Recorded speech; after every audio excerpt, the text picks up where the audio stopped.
வணக்கம். உங்களுக்காகவே ஒரு சூப்பர் ஐடியா கொண்டு வந்திருக்கேன். உங்க பணத்தை எப்படி சூப்பரா கையாள்றதுன்னு பார்க்கலாமா? ரொம்ப ஈஸி. 6 ஜாடி திட்டம்னு ஒரு திட்டம் இருக்கு. ஜாடினா என்னன்னு உங்களுக்கு தெரியும்ல. மண் ஜாடி இல்லைன்னா வேற எந்த ஜாடியா இருந்தாலும் சரி. ஆனா இங்க ஜாடி மாதிரி 6 குரூப்னு மட்டும் நினைச்சுக்கோங்க. இது உங்க பணத்தை பிரிக்கிறதுக்காக. என்ன பண்ணணும்னா, உங்களுக்கு எப்ப சம்பளம் கிடைச்சாலும் சரி, இல்லைன்னா யார் காசு கொடுத்தாலும் சரி, அதை 6 ஜாடியா பிரிக்கணும். ஒவ்வொரு ஜாடி எதுக்குன்னு இப்ப சொல்றேன். ரொம்ப சிம்பிளா புரியும். முதல் ஜாடி முக்கிய செலவுகள் ஜாடி. இதுக்கு 55%, அதாவது உங்க பணத்துல 100க்கு 55 பங்கு இந்த ஜாடிக்கு போகணும். இது எதுக்குன்னா, உங்க வாழ்க்கைக்கு ரொம்ப முக்கியமான செலவுகள் இருக்குல்ல. வீடு வாடகை, சாப்பாடு செலவு, கரண்ட் பில்லு, பஸ் செலவு, இல்லைன்னா வண்டி பெட்ரோல் செலவு, இதெல்லாம் இதுல தான் வரும். இது ரொம்ப முக்கியமான ஜாடி. ஏன்னா நம்ம வாழறதுக்கு இது ரொம்ப முக்கியம்.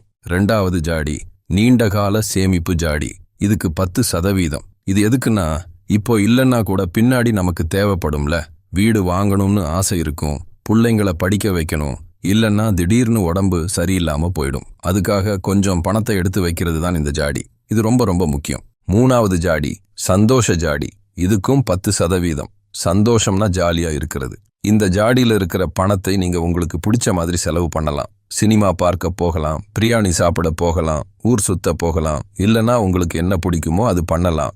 இது உங்களுக்கு நீங்களே பரிசு கொடுக்கிற மாதிரி. 4வது ஜாடி படிப்பு ஜாடி. இதுக்கும் 10%. படிப்புன்னா நமக்கு நிறைய கத்துக்கிறது. இந்த பணத்தை வச்சு புதுசா ஏதாவது கத்துக்கலாம், புத்தகம் வாங்கலாம், இல்லைன்னா ஏதாவது கிளாஸ் கத்துக்கலாம். இது நம்மளை இன்னும் அறிவாளியா ஆக்கும். 5வது ஜாடி முதலீடு ஜாடி. இதுக்கும் 10%. முதலீடுனா பணம் போட்டு பணம் சம்பாதிக்கிறது. இந்த ஜாடியில இருக்கிற பணத்தை நீங்க வேற எங்கேயாவது போட்டு அதுல இருந்து இன்னும் நிறைய பணம் சம்பாதிக்கலாம். உங்களுக்கு இது கஷ்டமா இருந்தா கவலைப்படாதீங்க, போக போக கத்துக்கலாம். 6வது ஜாடி உதவி ஜாடி, இல்லைன்னா தானம் ஜாடி. இதுக்கு 5%. உதவின்னா மற்றவங்களுக்கு ஹெல்ப் பண்றது. இந்த ஜாடியில இருக்கிற பணத்தை நீங்க ஏழைகளுக்கு கொடுக்கலாம், இல்லைன்னா கஷ்டப்படுற உங்க சொந்தக்காரங்களுக்கு உதவி பண்ணலாம். மற்றவங்களுக்கு உதவி பண்ணா நமக்கு மனசு ரொம்ப சந்தோஷமா இருக்கும். இந்த 6 ஜாடி திட்டம் ரொம்ப சூப்பர் தெரியுமா? இதுல இருக்கிற சதவீதம் கொஞ்சம் கூடவோ குறையவோ இருக்கலாம், அது பிரச்சனை இல்லை. ஆனா இந்த மாதிரி பிரிச்சு பணம் வைக்கிறது ரொம்ப முக்கியம். நீங்க இன்னைக்கே இதை ஆரம்பிக்கலாம். ரொம்ப ஈஸி தானே? அவ்வளவுதான். யோசிக்காதீங்க, உடனே ஆரம்பிங்க. உங்க வாழ்க்கை சிறப்பா இருக்கணும்னு நான் மனசார வாழ்த்துறேன். நன்றி.